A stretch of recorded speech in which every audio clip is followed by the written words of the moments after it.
Gaur egun, gizartearen bilakaera soziopolitikoak izugarrizko erronkei egiten die aurre, eta horietako bat postmokapitalismoaren erradikalizazioa da. Fenomeno honek kapitalismo aurreratua eraldatzen du. Eta hainbat mugimendu sozial berrikuntza eta aldaketa handiak eskatu arren, denborarekin gehiegizko erradikalizazioa eta manipulazio korporatiboen eragina jasaten du. Lehenik eta behin, postmokapitalismoaren erradikalizazio progresiboa, aldaketa soziopolitiko eta kulturalean oinarritzen da.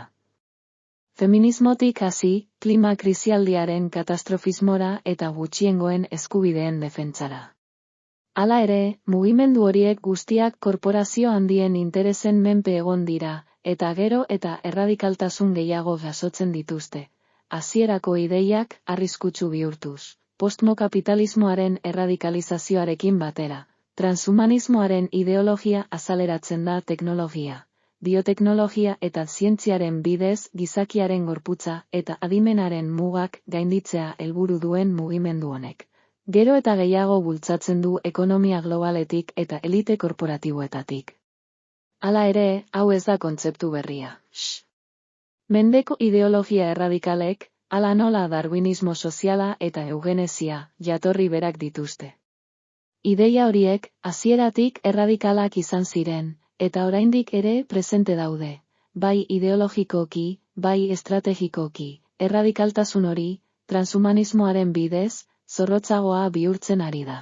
Eta gure gizartean, zein etorkizuneko gizartean, zer arrisku izango duen ez dago argi. Horren gainean, ezin dugu ahaztu. Postmokapitalismoaren erradikaltasuna nazismoaren ideologiekiko parekotasunak izan ditzakeela, eta hori serio hartu behar dugu.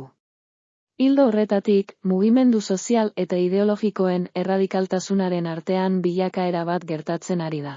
Batetik, asmo honeko aldaketa sozialak, baina bestetik, horiek manipulazio eta irrazionaltasunarekin indartzen ari diren joerak.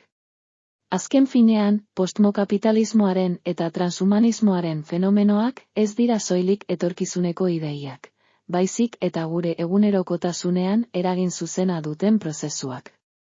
Gizarte hau nola garatuko den, gure arrazoiaren, etika eta teknologiaren arteko orekak erabakiko dute. Kultura eta hizkuntza politika sailak, hizkuntza politikarako sailburuordetzak diruz lagundua.